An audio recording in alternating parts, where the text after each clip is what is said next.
నమస్తే, welcome to I dream inside politics with కవిత.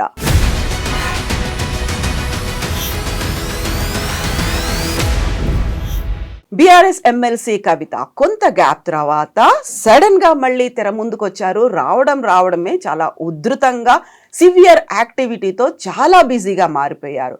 అయితే అంతే సడన్ గా కేటీఆర్ ఎందుకు వెకేషన్ కు వెళ్ళిపోయారు, అసలు ఏం జరుగుతోంది, చాలా క్యూరియాసిటీ నెలకొల్పుతున్నటువంటి అంశం ఇది. మనతో పాటుగా ఉన్నారు పొలిటికల్ అనలిస్ట్ వి ప్రకాష్ గారు. ప్రకాష్ గారు నమస్కారం. నమస్కారం. సో ఈ ఇద్దరు పర్సన్స్ బీఆర్ఎస్ లో చాలా కీలకమైనటువంటి పర్సన్స్, ఒకే ఫ్యామిలీ, ఏం జరుగుతుంది అసలు?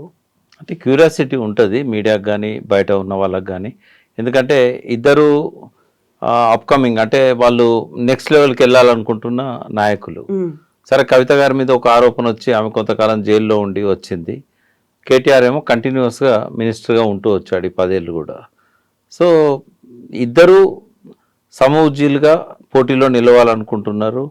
ముఖ్యమంత్రి పదవి మీద ఇద్దరికి ఆకాంక్ష ఉంటే ఉండొచ్చు. బయటికి వాళ్ళు ఎక్స్పోజ్ అయినా కాకపోయినా కేసీఆర్ తర్వాత ఆ బాధ్యతలు తీసుకోవాలనే ఆలోచన ఇద్దరికి ఉంటే ఉండొచ్చు. ఒక ఇంటర్వ్యూలో చూశాను నేను లాంగ్ బ్యాక్, మొదటి టర్మ్లో, కేసీఆర్ గారు మొదటి టర్మ్లో ఇంటర్వ్యూ చేసిన వ్యక్తి అడిగారు కేటీఆర్ని, ఒకవేళ మీ చెల్లె నీకు ముఖ్యమంత్రి పదవికి పోటీకి వస్తే ఎట్లా స్పందిస్తావని అడిగాను. అంటే ఆమెకు ప్రయారిటీ ఇస్తాను నేను, ఆమె అడిగింది ఏది కాదనలేదు కాబట్టి ఫస్ట్ ప్రయారిటీ ఆమెకే ఉంటుంది, నేను ఆమె విషయంలో మాత్రం ఆమెకే ప్రాధాన్యత ఇస్తా, ఆమెకి ఏది అడిగినా నేను కాదనను అన్నాడు. కాబట్టి డిస్ప్యూట్ ఆయన అన్నమాట మీద నిలబడితే మాత్రం నిజంగానే కవిత గారి ముఖ్యమంత్రి కావాలనే ఆకాంక్ష ఆమెకుంటే ఆయన అడ్డుదలుగుతాడని అయితే నేను అనుకోవట్లేదు. ఒకవేళ లోపల బాధ ఉంటే ఉండొచ్చు, ఎందుకంటే ఆయన ఈ 10 ఏళ్లలో ముఖ్యమంత్రి పదవి లేకపోయినా ముఖ్యమంత్రికి తక్కువ కాకుండా పరిపాలన చేశాడు. ఆయన తన డిపార్ట్మెంట్స్లనే కాకుండా ప్రతి డిపార్ట్మెంట్లో ఆయన జోక్యం చేసుకున్నాడు. ప్రతి మినిస్టర్ మీద తనకు ఒక ఆధిపత్యం ఉండేది. వాళ్ళు వచ్చి ఆయన్నే కలిసేవాళ్ళు, ఎందుకంటే ఎక్కువసార్లు ముఖ్యమంత్రిని కలిసే అవకాశం ఉండకపోయేది. కాబట్టి ఇనాగరేషన్స్ కూడా ముఖ్యమంత్రి గారు పోవాల్సిన వాటికి ఆయనే పోయేవాడు. ఇంటర్నేషనల్ మీటింగ్స్కు ఈవెంట్స్ కూడా ముఖ్యమంత్రి గారికి పిలిపిస్తే ఆయనే పోయేవాడు. కాబట్టి ముఖ్యమంత్రి కంటే తక్కువ ఏం చేయలేదు ఆయన. ఒక డిఫాక్టో చీఫ్ మినిస్టర్ అని చెప్పొచ్చు మనం. లాస్ట్ 10 years కంటే కూడా లాస్ట్ 5 years ఇంపార్టెంట్. అయితే కవిత గారు నిజంగానే ఆ పదవిని ఆశించి ఆమె ఆ స్థాయికి రైజ్ అయితే కనుక ఈ నెక్స్ట్ 4 yearsలో, నెక్స్ట్ వచ్చే ఎలక్షన్స్లో ఇప్పుడున్న పరిస్థితి ప్రకారం బీఆర్ఎస్దే అగ్రగామి పాత్ర. బహుశా వాళ్ళు ఈ కాలపరిమితి దాటినాక టీఆర్ఎస్గా కూడా మార్చవచ్చు బీఆర్ఎస్ను. అక్కడ ఏంటంటే ఫ్రీజ్ చేస్తారు టైటిల్స్. ఒక పార్టీ తన పార్టీని వదులుకున్నప్పుడు వెంటనే వేరే వాళ్ళకి ఇవ్వకుండా ఫ్రీజ్ చేస్తారు. 3 years ఏమో ఉంటుంది. బహుశా కొద్ది రోజులలో ఆ మార్పు జరగవచ్చు, ఎందుకంటే జాతీయ రాజకీయాల మీద కేసీఆర్ గారు ఇంట్రెస్ట్ చూపెట్టట్లేదు. చూపెడితే కనుక మనం మహారాష్ట్ర అసెంబ్లీ ఎన్నికల్లో పోటీ చేసేవాడు. కాబట్టి మళ్ళీ టీఆర్ఎస్గా అది కన్వర్ట్ అయ్యే అవకాశం ఉంటుంది. అయితే ఆ 3 years 4 years ఏదైతే ఇప్పుడు జమిలీ ఎన్నికలు అయితే కనుక 3 yearsకి ఎలక్షన్ వస్తుంది, లేదు యథావిధిగా రావాలంటే 4 years అవుతుంది. అప్పుడు వచ్చే ఎలక్షన్స్ నాటికి కవిత గారు కనుక ఆ స్థాయికి రైజ్ కావాలంటే ఆమె చాలా చేయాల్సి ఉంటుంది. ఐజ్ ఆన్ టుడే ఉన్న పరిస్థితుల్లో ఆమె ముఖ్యమంత్రి అంటే, అయితే కవిత గారికి కనుక నా పోటీలో ఉండాలి, లేదంటే ఆ పదవి నాకు కావాలి అనుకుంటే ఆమె డెఫినెట్గా ఉండొచ్చు, ఎవరికైనా ఉండొచ్చు. ఆ కుటుంబంలోని వాళ్ళకే కాదు, బయట ఉన్న వాళ్ళకు కూడా ఉండొచ్చు. ఇప్పుడు ఎవరికి ఉండదమ్మా ముఖ్యమంత్రి అవకాశం వస్తుంది అనుకుంటే మెయిన్ స్ట్రీమ్ పాలిటిక్స్లో ఉన్న ప్రతి ఒక్కరికి కూడా ఆ కోరిక ఉంటుంది. ఇప్పుడు రేవంత్ రెడ్డి ముఖ్యమంత్రి అయినప్పుడు మేమెందుకు కాకూడదని చెప్పి కాంగ్రెస్లోనే 4-5 తయారయ్యారు. ఇప్పుడు సీనియర్స్ కావచ్చు, జూనియర్స్ కావచ్చు, జగ్గారెడ్డి దగ్గర నుంచి ఉత్తమ్ కుమార్ రెడ్డి దాకా అందరికీ ఆ కోరిక ఉంది. టీఆర్ఎస్లో ఉండడంలో ఆశ్చర్యం లేదు. కాకపోతే టీఆర్ఎస్ ఉన్నంతకాలం ఆ కుటుంబం తప్ప బయట వాళ్ళకు ముఖ్యమంత్రి అయ్యే అవకాశం ఉండదు. కాబట్టి బయట వాళ్ళకు ఆ స్వప్నాలు ఏమి ఉండవు. అందులో ఉన్న వాళ్ళకు ఉంటే హరీష్ రావు గారికి ఉంటుంది, కేటీఆర్కి ఉంటుంది, కవితకు ఉంటుంది, ఇంకా సంతోష్ కూడా ఉండొచ్చు. ఆ కుటుంబం వరకే అది. ఎందుకంటే ప్రాంతీయ పార్టీ అన్నప్పుడు అది కుటుంబ పార్టీగానే ఉంటుంది. మనకి ఇష్టం ఉన్నా లేకున్నా, ఎవరు అన్నా కాదన్నా కుటుంబం యొక్క ఆధిపత్యం అనేది ఉంటుంది. అందులో ముఖ్యమంత్రి స్థానం అనేది ఖచ్చితంగా వాళ్ళు డిసైడ్ చేయాల్సిందే. అందరికంటే ఒక కేసీఆర్ గారి చేతిలోనే ఉంటుంది ఆ పదవి. తను ఉంచుకోవాలన్నా ఎవరికన్నా ఇవ్వాలన్నా తన తని అయితే 2 సార్లు టీఆర్ఎస్ పార్టీ ప్రభుత్వంలోకి వచ్చిన తర్వాత సెకండ్ టర్మ్ చాలా సివియర్గా వినిపించింది. నెక్స్ట్ సీఎం కేటీఆర్ అనేది అది మంత్రివర్గం నుంచి స్టార్ట్ అయింది. ఎమ్మెల్యేలు, ఎంపీలు, మంత్రులు అందరూ పదే పదే అదే మాట చెప్తూ వచ్చినప్పటికీ చివరిలో మా ముఖ్యమంత్రి కేసీఆర్ఏ అనే మాట ఇప్పుడు కూడా మళ్ళీ పదే పదే చెప్తున్నప్పుడు వచ్చే ఎన్నికల్లో కేసీఆర్ఏ ముఖ్యమంత్రి కాబోతున్నారని కేటీఆర్ కూడా చెప్తున్నప్పుడు ఎందుకని మళ్ళీ సడన్ గా ఈ పేర్లు అంటే పాపపోతున్నాయి? ఆమె నేనైతే ఇప్పుడు అనుకుంటున్నది ఏంటంటే ముఖ్యమంత్రి కావాలనే ఆకాంక్షతోనో ఆ లక్ష్యం కోసమో ఇప్పుడు ఆమె బయటికి రావడం కానీ కార్యక్రమాలు చేయడం కానీ లేదు. ఉమ్, ఆమె ఏంటంటే జైలు పోయే ముందు బీసీల ఒక ఎజెండా తీసుకొని పనిచేస్తూ ఉండే. ఉమ్, దాదాపు చాలా మీటింగ్స్ పెట్టింది. నేనే ఒక 3 మీటింగ్స్ అటెండ్ అయ్యాను. ఆమె ఏంటంటే జ్యోతిబా పూలే విగ్రహం ఉండాలి అనేది ఆ విగ్రహం పెట్టే లక్ష్యంతోనే ఆమె బీసీలు అందరినీ ఒకటి చేశారు. దాదాపుగా ఒక 50-60 కులాల వాళ్ళు ఆ మీటింగ్స్లలో పార్టిసిపేట్ చేశారు. అంటే టీఆర్ఎస్ పార్టీ వాళ్ళే కాదు, ఉమ్, కుల సంఘాల నాయకులు. కవిత గారికి లోపల ఆకాంక్ష ఉంటే ఉండొచ్చు, ఉమ్, కానీ ఆమె ఇప్పుడు తీసుకున్న ఎజెండా బీసీలది. ఆమె బయటికి రావడమే. ఇప్పుడు జైలు నుంచి వచ్చాక ఒక 3 నెలలు విశ్రాంతి తీసుకొని ఆరోగ్యం కూడా కొంత కుదుటపడ్డ తర్వాత మళ్ళీ ఆమె మెయిన్ స్ట్రీమ్లోకి రావడానికి ఎంచుకున్న అస్త్రం ఏదైతే ఉన్నదో బీసీల లోకల్ బాడీస్ ఇప్పుడు ఎలక్షన్ వస్తున్నాయి కాబట్టి ఆ రిజర్వేషన్స్ అనేది ఆమె తీసుకున్నది. అయితే నేను ఆమెను అప్రిషియేట్ చేస్తా.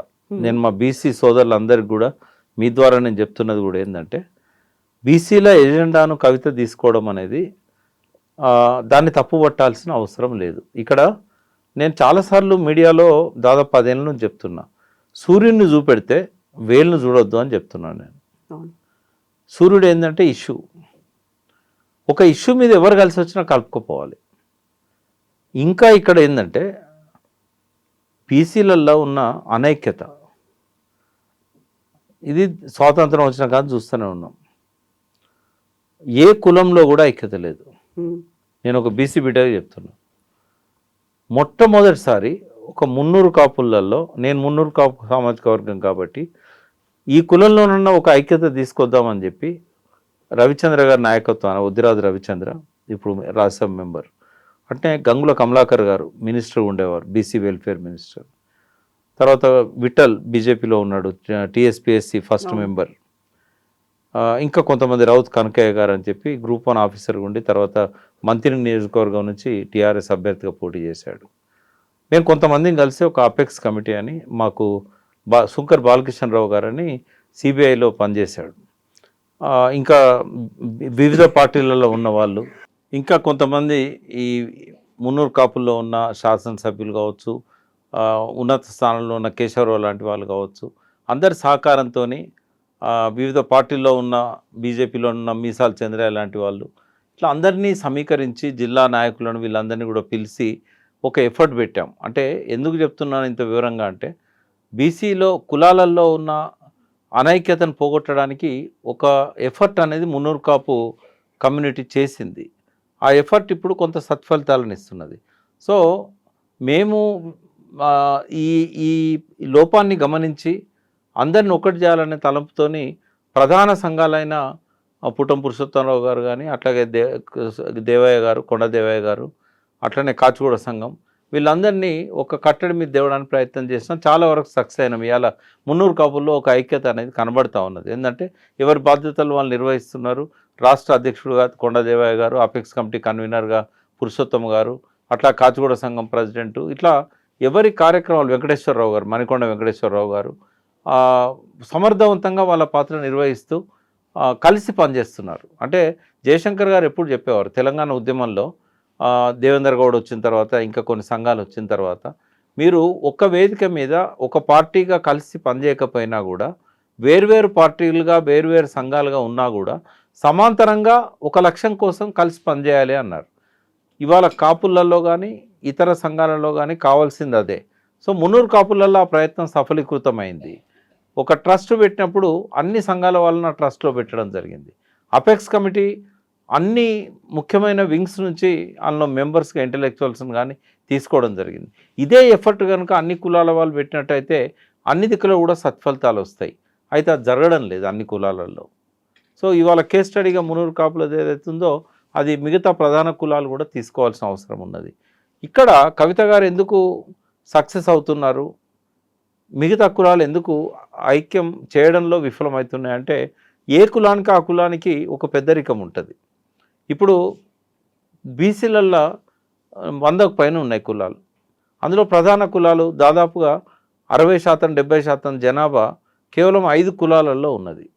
మున్నూరు కాపులతో పాటుగా ముదిరాజులు, పద్మశాలీలు, గొల్ల కుర్మలు, యాదవులు అంటాం మనం, గౌడ్స్. ఈ 5 కులాలలో ఉన్న బీసీ జనాభా తర్వాత దాదాపుగా ఒక 60-70% ఉంటుంది.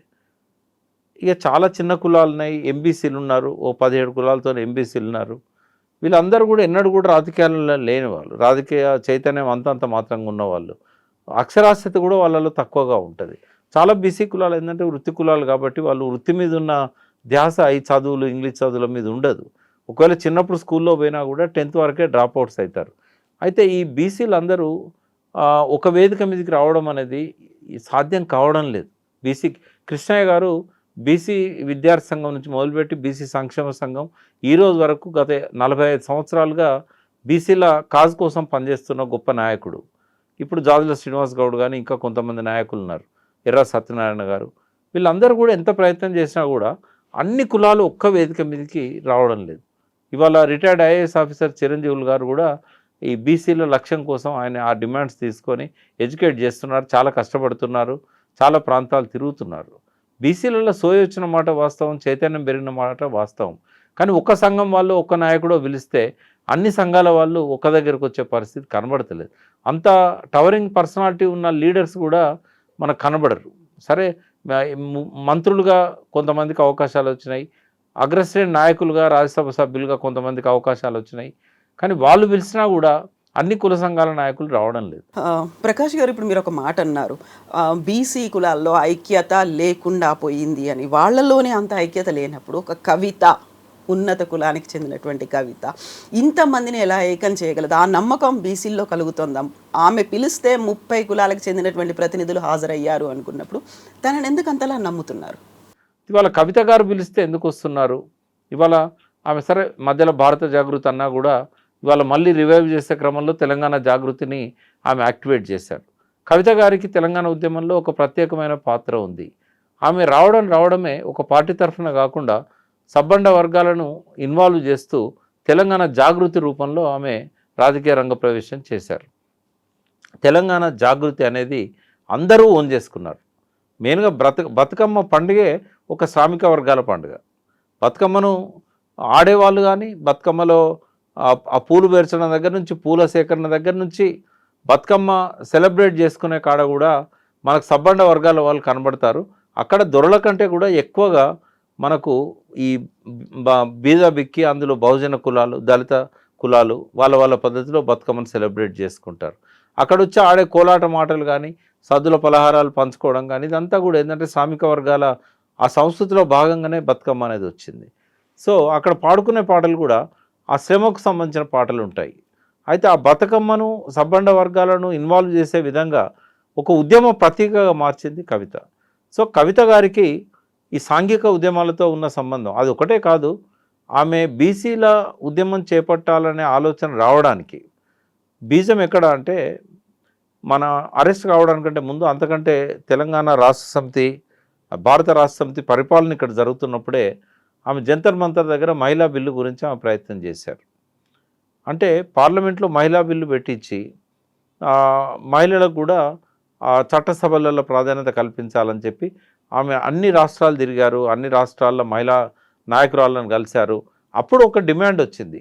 ఇంతకుముందు కూడా పార్లమెంట్లో లాలూ ప్రసాద్ కానీ, ములాయం సింగ్ లాంటి వాళ్ళు కానీ మహిళా దీనిలో కూడా బీసీలకు వాటా ఉండాలి, అంటే మహిళా రిజర్వేషన్లలో కూడా బీసీల వాటా బీసీలకు ఉండాలి.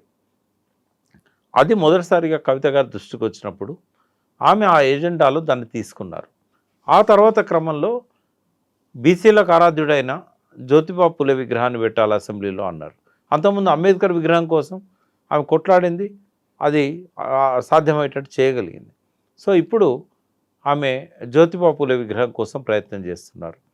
ఆ తర్వాత జైలు నుంచి వచ్చాక స్థానిక సంస్థల్లో రిజర్వేషన్స్ పెంచాలి బీసీలకు, గతంలో ఉండే తగ్గించడం జరిగింది.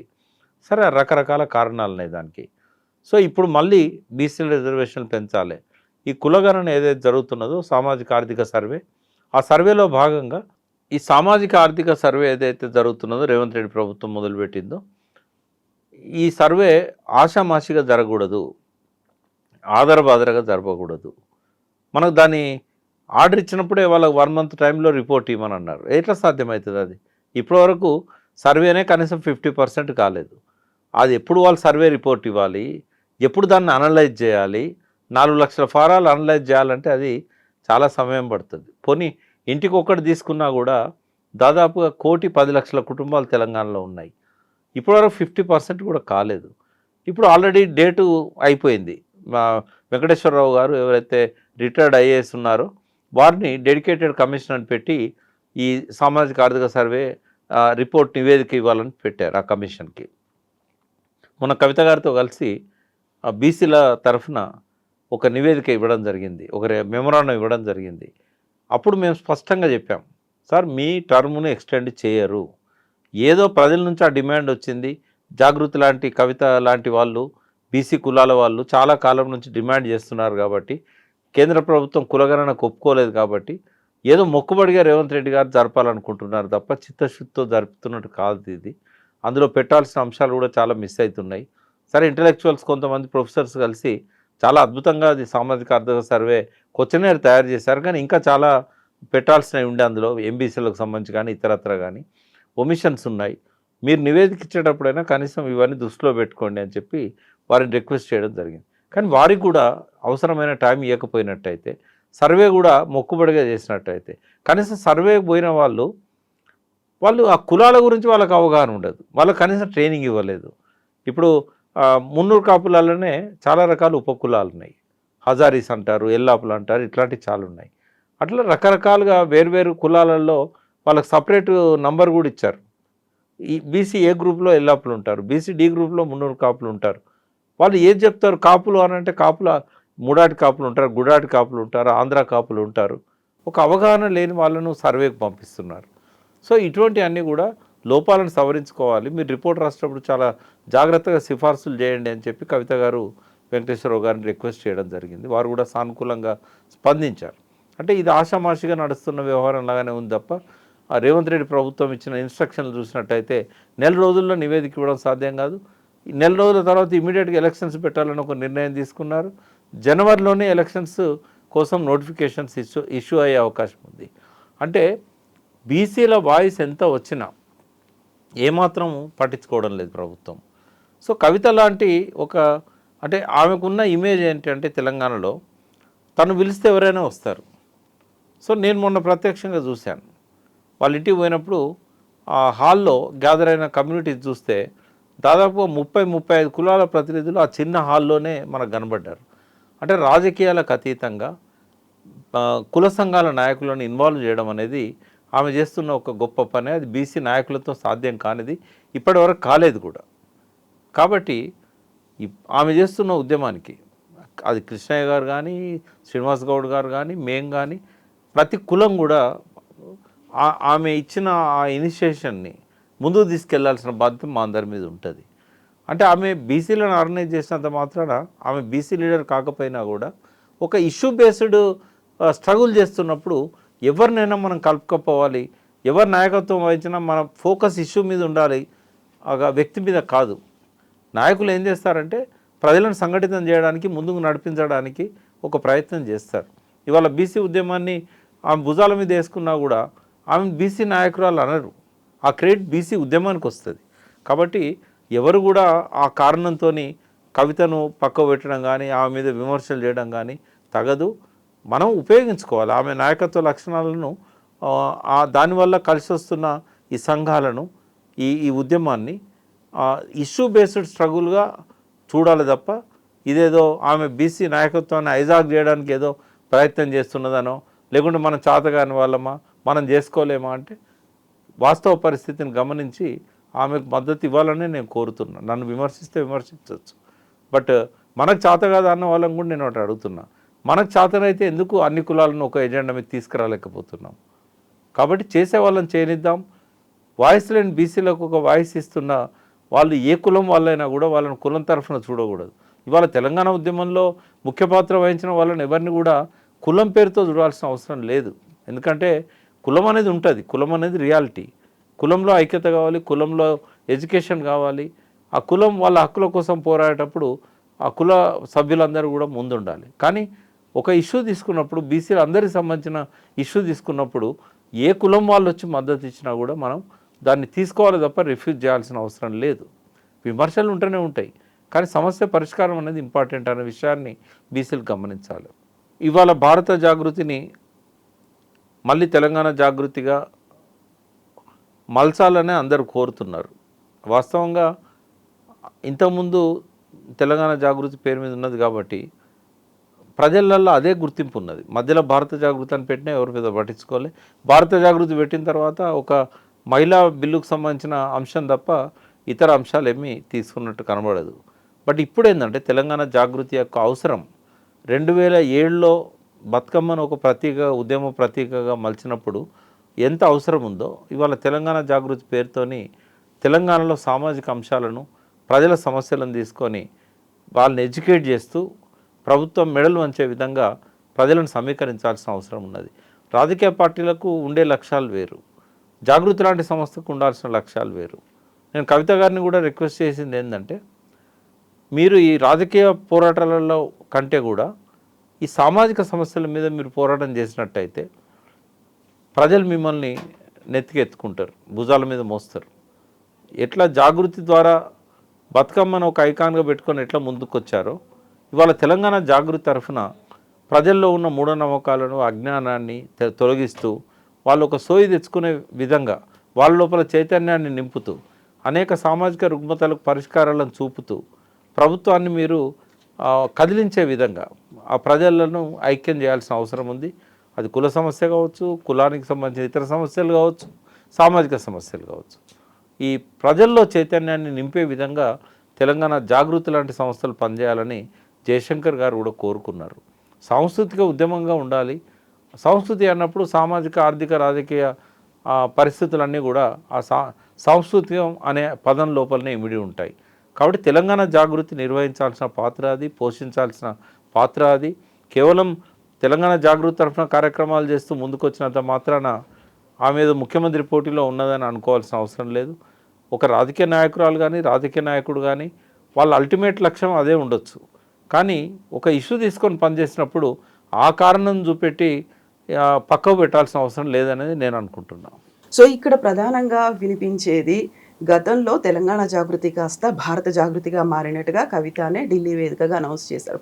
ఇప్పుడు జరుగుతున్నటువంటి మీటింగ్లన్నీ, ఇంట్లో జరుగుతున్న మీటింగ్లలో తెలంగాణ జాగృతి అనేది స్పష్టంగా కనిపిస్తుంది. అలా ఆ కండువాలే వేసుకుంటున్నారు, ప్రెస్ నోట్లు కూడా తెలంగాణ జాగృతి అనే వినిపిస్తుంది. సో అక్కడ మారినట్టుగానే మీరు ఇంతకుముందు మాట చెప్పారు, టీఆర్ఎస్ బీఆర్ఎస్ అయింది, బీఆర్ఎస్ కాస్త మళ్ళీ టీఆర్ఎస్. సో దానికి సంబంధించినటువంటి డెసిషన్ ఏమైనా తీసుకున్నారా? అంటే ఇంటర్నల్గా తీసుకున్నట్టే. ఎందుకంటే బీఆర్ఎస్ని టీఆర్ఎస్గా మార్చాలంటే ఎలక్షన్ కమిషన్ అనుమతించాలి. అక్కడ ఫ్రీజింగ్ చేశారు కాబట్టి ఒక 3 సంవత్సరాల దాకా అవకాశం లేదు. ఇప్పుడు ఆ 3 సంవత్సరాలు అయిపోయిన వెంటనే మళ్ళీ వీళ్ళ అప్లికేషన్ ఏదైతే ఇప్పుడు పెండింగ్ ఉంది, ఇప్పటికే పెట్టుకున్నారు. నేను అనుకునేది వినోద్ గారు ఆ పనిలో ఉంటుంది. ఆయనే అన్నాడు నాతో, కొద్దిగా ఫ్రీజింగ్ టైం ఉంటే తర్వాత మారుస్తారు. మెంటల్గా శ్రేణులన్నీ కూడా ప్రిపేర్ అయినాయి. కేసీఆర్ గారు కూడా ఆ ఫీడ్బ్యాక్ కూడా కేసీఆర్ గారు చేరింది. ఎందుకంటే కేటీఆర్ గారు, హరీష్ రావు గారు జిల్లాల వారి సమీక్షలు చేసినప్పుడు అది యునానిమస్గా వచ్చిన డిమాండ్ అది. అయితే నేనే అప్పుడు అపోజ్ చేశాను. ఎందుకంటే దేశవ్యాప్తంగా ఈ పార్టీ ఎదగాలని కేసీఆర్ కోరుకున్నారు. కాబట్టి తాత్కాలికంగా వచ్చిన ఈ ఓటమికి తన లక్ష్యాన్ని వదులుకోవాల్సిన అవసరం లేదు. తెలంగాణ మీద ప్రత్యేకమైన దృష్టి పెడుతూనే ఈ భారతదేశ వ్యాప్తంగా ఈ పార్టీని జాతీయ పార్టీగా బలోపేతం చేయాలి. తెలంగాణలో ఓటమి వచ్చినంత మాత్రాన మహారాష్ట్ర ఎన్నికల్లో పోటీ చేయొద్దని ఎందుకు అనుకోవాలి? ఈ విషయాలన్నీ నేనే చెప్పాను. బట్ నేను అనుకున్న పద్ధతిలో కేసీఆర్ గారు స్పందించలేదు, దాన్ని పక్కకు పెట్టారు. కాబట్టి తెలంగాణ జాగృతి ఎట్లయితే అవుతుందో దానికి ఎవరు పర్మిషన్ అక్కర్లేదు. కవిత గారు రిజిస్ట్రేషన్ రద్దు చేయలే కదా, కానీ కేసీఆర్ గారు రిజిస్ట్రేషన్ రద్దు చేశారు. కాబట్టి తెలంగాణ రాష్ట్ర సమితి అవుతుంది. నాకు తెలిసి లోకల్ బాడీస్ ఎలక్షన్స్ అయిన తర్వాత నెక్స్ట్ వచ్చే ఏ ఉప ఎన్నికలైనా టీఆర్ఎస్ తరఫునే పోటీ చేయాల్సి వస్తుంది. గుర్తు అదే ఉన్నది, పేరు కూడా అదే అవుతుంది. కండువాలన్నీ మారిపోతాయి, జెండాలన్నీ మారిపోతాయి.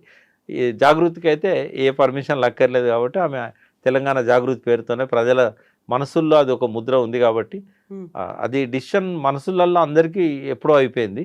మనకిప్పుడు కండువాలలో కావాలంతే.